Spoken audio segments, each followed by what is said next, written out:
నమస్తే, welcome to BCN news. నా పేరు మానస. ముందుగా ముఖ్యాంశాలు. పాలకొల్లు నియోజకవర్గంలో సుపరిపాలనలో తొలి అడుగు కార్యక్రమం.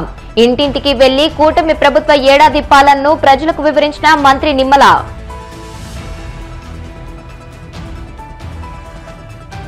సింగయ్య మృతి చెందిన ఘటనపై స్టే విధించిన న్యాయస్థానం. కోర్టు నిర్ణయం విస్మయం కలిగించిందన్న టీడీపీ పొలిట్ బ్యూరో సభ్యుడు వర్ల రామయ్య.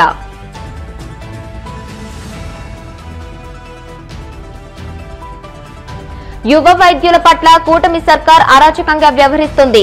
వైసీపీ విద్యార్థి విభాగం అధ్యక్షుడు చైతన్య, వర్కింగ్ ప్రెసిడెంట్ రవిచంద్ర ధ్వజం.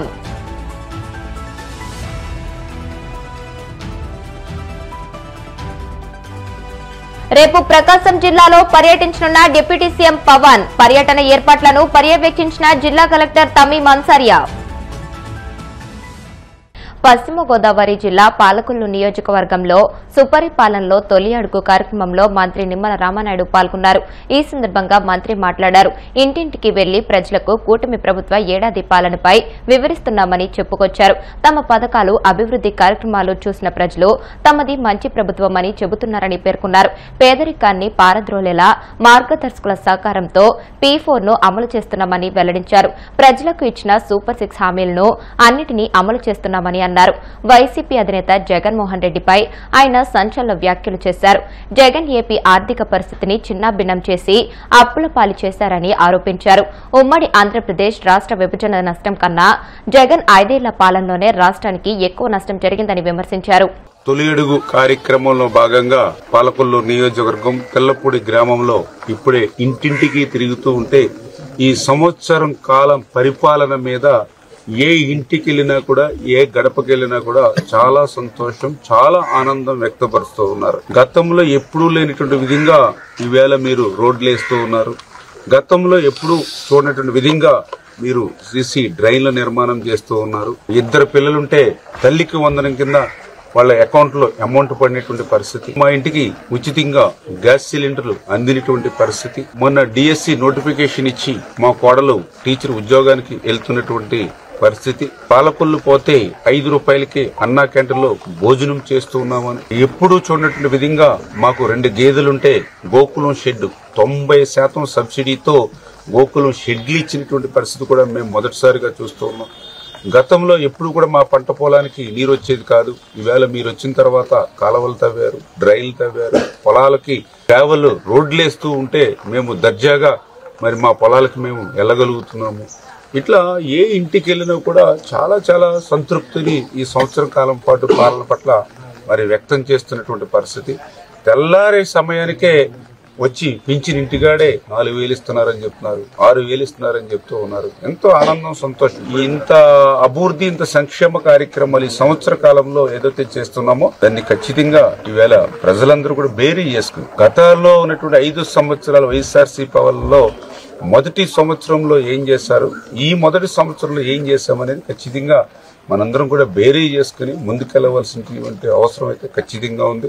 ఏదైతే ఆ రోజు పింఛను మొదటి సంవత్సరం ఆయన 250 రూపాయలు పెంచాడు.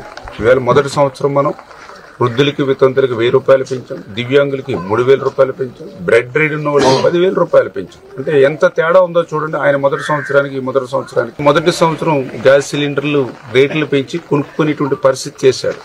కానీ ఈరోజు ఉచితంగా మరి ఈవేళ గ్యాస్ సిలిండర్లు మొదటి సంవత్సరంలో వీళ్ళకి అందజేస్తూ ఉన్నాం.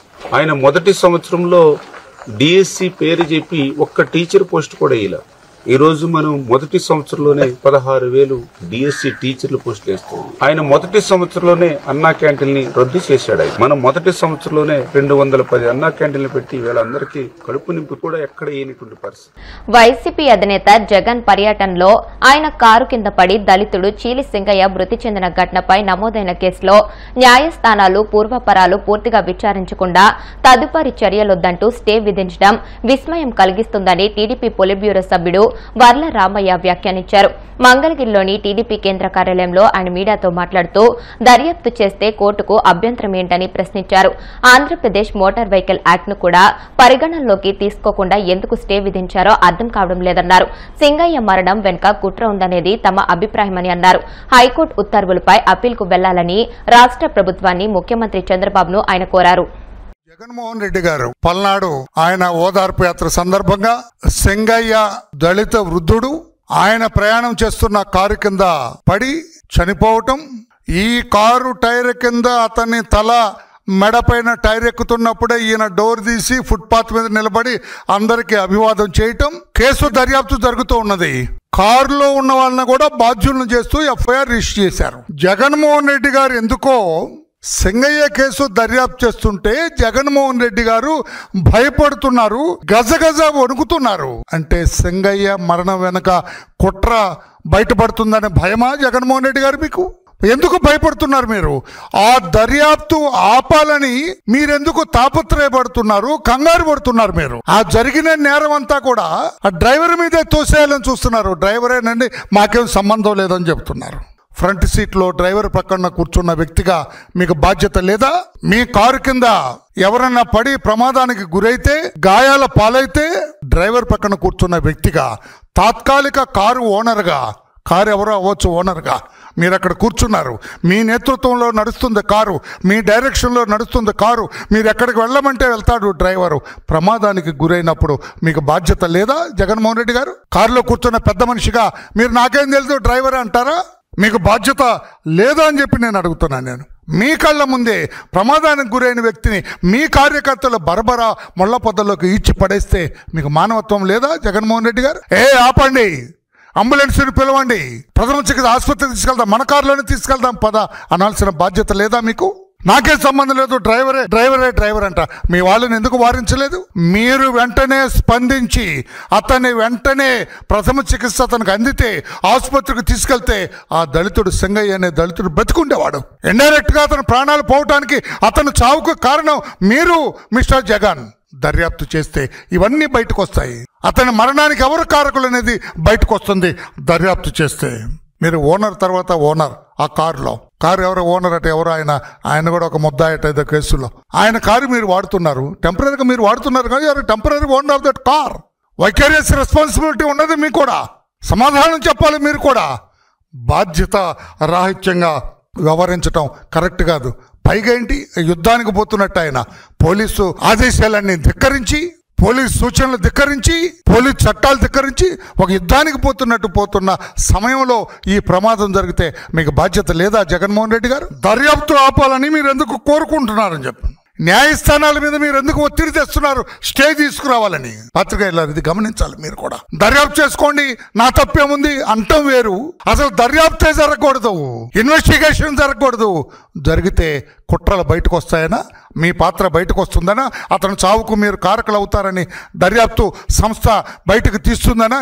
ఎందుకు మీరు న్యాయస్థానాల మీద ఒత్తిడి తెస్తున్నారు? పోలీసులు దర్యాప్తు చేస్తామంటే మీరెందుకు భయపడుతున్నారని చెప్పి కూడా నేను అడుగుతున్నా జగన్మోహన్ రెడ్డి గారు. 5 ఏళ్ళు ఈ రాష్ట్రానికి ముఖ్యమంత్రిగా చేసిన మీరు, ఒక రాజకీయ పార్టీని నడుపుతున్న మీరు నా మానవత్వాన్ని కోల్పోయినారు. ప్రమాదానికి గురైన వ్యక్తిని ఆసుపత్రికి పంపించాలన్న చిన్న ఇంగిత జ్ఞానాన్ని కోల్పోయినారు. ఆ కాన్సెప్ట్లోనే దర్యాప్తు జరుగుతుంటే మీరెందుకు అడ్డుపడుతున్నారు? న్యాయస్థానాల మీద మీరు పెద్ద అడ్వకేట్లను పెట్టుకొని ఎందుకు దర్యాప్తు ఆపాలి, స్టే కావాలని మీరు కోర్టుల మీద ఒత్తిడి తెస్తున్నారో నాకైతే అర్థం అవ్వట్లేదు. న్యాయస్థానాలు కూడా పూర్వాపురాలు పూర్తిగా విచారించకుండా దర్యాప్తు జరపడానికి వీల్లేదు అని స్టే విధించడం కూడా చాలా బాధాకరంగా ఉంది. విదేశాల్లో వైద్య విద్యను పూర్తి చేసి దేశంలో వైద్య వృత్తిని కొనసాగించేందుకు అన్ని అర్హతలను సాధించిన యువ వైద్యుల పట్ల కూటమి సర్కార్ అరాచకంగా వ్యవహరిస్తోందని వైసీపీ విద్యార్థి విభాగం అధ్యక్షుడు పానుగంటి చైతన్య, వర్కింగ్ ప్రెసిడెంట్ ఏ రవిచంద్రులు మండిపడ్డారు. తాడేపల్లి వైసీపీ కేంద్ర కార్యాలయంలో వారు మీడియాతో మాట్లాడుతూ ఏపీకి చెందిన దాదాపు 1500 మంది యువ వైద్యులు రాష్ట్ర ప్రభుత్వం జారీ చేసే పర్మనెంట్ రిజిస్ట్రేషన్ కోసం గత 13 నెలలుగా చెప్పులు అలిగేలా తిరుగుతున్నా వారిని పట్టించుకోవడం లేదని ఆగ్రహం వ్యక్తం చేశారు. తమకు న్యాయం చేయాలని హెల్త్ యూనివర్సిటీ ఎదుట ఆందోళనకు దిగితే పోలీసులతో వారిని అరెస్ట్ చేయించి టెంపో వాహనాల్లో పోలీస్ స్టేషన్ కు తరలించడం ద్వారా ప్రభుత్వం తన కర్కసత్వాన్ని చాటుకుందని ధ్వజమెత్తారు. మెడికల్ సీట్లు వద్దు బాబు అని చెప్పేసి మెడికల్ కౌన్సిల్కి లెటర్ రాసేలా వెనక పంపించడం మనందరూ చూడటం జరిగింది. నిన్న డాక్టర్స్ డే రోజు మనం చూసుకున్నట్లయితే డాక్టర్ డే రోజు మనకు వైద్యులకు మనం ఎంతో ఇంపార్టెన్స్ ఇవ్వాల్సిన రోజునే రాత్రికి రాత్రి విద్యార్థులు అనుకుంటున్నారా లేకపోతే టెర్రరిస్టులు అనుకుంటున్నారా నాకు అర్థం కాల. రాత్రి పోలీసులు అమానుషంగా ఒక కుక్కల వ్యాన్లో వేసుకొని పోయి చాలా దారుణంగా పోలీస్ స్టేషన్లో ప్రవర్తన తీరు మనం అందరం చూడటం జరిగింది. వాళ్ళని రాత్రి వెళ్ళి మేము కలవటం, ఈరోజు ధర్నా చౌక్లో కూడా కొంతమంది విద్యార్థులు కలిసినప్పుడు వాళ్ళ సమస్యలు అడిగి తెలుసుకుంటే వాళ్ళు మాట్లాడుతున్న మాటలు కూడా ఎలా ఉన్నాయంటే మాకు చాలా బాధగా ఉంది. ఈ రాష్ట్రంలో జగన్మోహన్ రెడ్డి గారు ముఖ్యమంత్రి అయిన తర్వాత 8,500 కోట్ల పైచులకు వ్యయంతో 17 ప్రభుత్వ మెడికల్ కాలేజీలు తీసుకొచ్చిన చరిత్ర ఒక జగన్మోహన్ రెడ్డి గారికి అయితే, కానీ కూటమి ప్రభుత్వం వచ్చిన తర్వాత కేవలం ప్రభుత్వ కాలేజీలన్నీ కూడా ప్రైవేటు వ్యక్తులకు అప్పచెప్పటం, వాళ్ళకి దారాదత్తం చేయటం, ఈరోజు పేద విద్యార్థులు వైద్య విద్య దూరం చేసే పరిస్థితి ఈరోజు కూటమి ప్రభుత్వం చేస్తూ ఉంది. విద్యార్థులు ఇక్కడ సీట్లు చేరక అవకాశం లేక విదేశాల్లో వివిధ దేశాల్లోకి వెళ్ళి విద్యను చదువుకుంటూ ఉంటే అక్కడ విద్యను పూర్తి చేసుకొని మన దేశానికి వచ్చి వాళ్ళకి ఇవ్వాల్సిన సర్టిఫికేట్లు, మినిమం సర్టిఫికేట్లు, వాళ్ళకి పర్మనెంట్ సర్టిఫికేట్లు ఇవ్వాల్సింది వాళ్ళు డిమాండ్ అడుగుతుంది. ఒకటే డిమాండ్ అడుగుతుంది విద్యార్థులు కూడా, మాకు ఇవ్వాల్సిన పర్మనెంట్ సర్టిఫికేట్లు ఇవ్వమని అడుగుతున్నారు, మా ఇంటర్న్షిప్ సంబంధించిన సర్టిఫికేట్లు ఇవ్వమంటున్నారు, మాకు రావాల్సిన పిఆర్ ఇవ్వమంటున్నారు. 13 నెలలుగా ఆ 1,500 మంది పైచులకు విద్యార్థులు దీని మీద కలవని నాయకులు లేరు, అధికారులు లేరు. కలుస్తుంటే కూడా వాళ్ళు ఒకరి మీద తొత్తులు పెట్టుకుంటా ఉన్నారు. మంత్రి దగ్గరికి వెళ్తే, వైద్య శాఖ మంత్రి దగ్గరికి వెళ్తే విద్యార్థులందరూ కూడా అతను చెప్పిన మాట ఏంటంటే, నాకు అసలు దీని గురించి ఐడియా లేదు, అక్కడ పిల్లలు చెప్తున్న మాటలు, అసలు ఈ సర్టిఫికేట్లు ఇష్యూ ఇదేందో నాకు తెలియదు అంటే ఒక మంత్రిగా ఉండి పిల్లలకి ఈ సర్టిఫికేట్లు ఇస్తారని కూడా ఐడియా లేదని చెప్పటం, మీరు వెళ్ళి నేను చైర్మన్కి చెప్తాను చైర్మన్ కలవమని చెప్పటం, పిల్లలందరూ చైర్మన్ దగ్గరికి వెళ్తేనేమో నేను చెప్పడం అయిపోయింది రిజిస్టార్ని కలవమని చెప్పటం. ఆ రిజిస్టార్ ఐ రమేష్ అనే వ్యక్తి విద్యార్థుల పట్ల చాలా దారుణంగా బిహేవ్ చేస్తూ ఉన్నాడు. జరిగిన ధర్నాలో విద్యార్థులందరం కలిస్తే, అన్న వీసీ గారు మన చైర్మన్ గారు బాగానే స్పందించారు, కానీ ఐ రమేష్ రిజిస్టార్ మాత్రం మాకు ఎటువంటి స్పందన లేదు, కేవలం అతనే మా ఫైళ్ళని ఆపుతున్నాడు అంటే దేనివల్ల నడుపుతున్నంటే ఆ రిజిస్టర్ అనే వ్యక్తి కూటమి ప్రభుత్వం తొత్తుగా పనిచేస్తున్నాడు. అన్ని రాష్ట్రాల్లో ఎక్కడా లేదు, ఒక్క ఆంధ్రప్రదేశ్లో మాత్రమే ఆంధ్రప్రదేశ్ మెడికల్ కౌన్సిల్ వాళ్ళు పర్మనెంట్ రిజిస్ట్రేషన్ ఇవ్వకుండా ఆపేశారు విద్యార్థులకి. దీనివల్ల విద్యార్థులు చాలా తీవ్రంగా నష్టపోతా ఉన్నారు. వాళ్ళు గత 13 నెలల నుంచి వేడుకుంటున్నారు, ప్రభుత్వం దృష్టికి తీసుకెళ్తున్నారు. నిన్న వైద్య శాఖ మంత్రి కూడా సత్యకుమార్ దృష్టికి తీసుకెళ్తే సత్యకుమార్ అడ్డదిడ్డంగా మాట్లాడి విద్యార్థుల మీదనే గట్టిగా కేకలు వేసిన పరిస్థితి ఈ రాష్ట్రంలో ఉంది. ఆల్రెడీ విద్యార్థులందరూ ఈ ప్రభుత్వం చంద్రబాబు నాయుడు గారు, విద్యాశాఖ మంత్రి నారా లోకేష్ దృష్టికి, అదేవిధంగా పవన్ కళ్యాణ్ గారి దృష్టికి కూడా తీసుకెళ్లారు. అనేక ఆందోళనలు చేస్తున్నారు. ఇక తట్టుకోలేక వాళ్ళు నిన్న హంగర్ స్ట్రైక్ కి ఎన్టీఆర్ హెల్త్ యూనివర్సిటీ ముందు ఆందోళన చేపడితే వాళ్ళని బలవంతంగా అరెస్ట్ చేసి పోలీసు వ్యానుల్లో, టెంపో ఆటోల్లో కుక్కి రాత్రి పోలీస్ స్టేషన్, గుడదల పోలీస్ స్టేషన్ తీసుకెళ్లి నిర్బంధించి కేసులు పెడతామని వైద్య విద్యార్థులను బెదిరించారు. డాక్టర్ల దినోత్సవం రోజునే డాక్టర్ల పైన పాశుపతంగా మీరు వ్యవహరించింది ఈ ప్రభుత్వం. నిజంగా ఈ ప్రభుత్వం డాక్టర్స్ డే పేరుతోటి డాక్టర్లకు అభినందనలు తెలియజేస్తూనే మరోవైపు డాక్టర్లను పశువుల్లాగా వ్యానుల్లో ఎక్కించి కేసులు పెడతామని బెదిరించి ఈరోజు విద్యార్థుల పట్ల చాలా అమానుషంగా వ్యవహరిస్తూ ఉంది ఈ ప్రభుత్వం. అందుకని ఇది ద్వంద్వ నీతితోటి సాగుతా ఉంది, చాలా దుర్మార్గమైంది. మీరు ఎన్ఎంసీ క్వాలిఫై అయిన విద్యార్థులకి పర్మనెంట్ రిజిస్ట్రేషన్ ఇవ్వడంలో ఏపీఎంసీ ఎందుకు నిబంధనలు పాటించడం లేదని మేము అడుగుతా ఉన్నాం. విద్యార్థులు గొంతెమ్మ కోరిక కోరడం లేదు. ఈ రాష్ట్రంలో విద్యారంగం పట్ల చాలా దుర్మార్గంగా కూటమి ప్రభుత్వం వ్యవహరిస్తా ఉంది. నారా లోకేష్ గారు ప్రతి చిన్నదానికి ట్వీట్ చేస్తారు.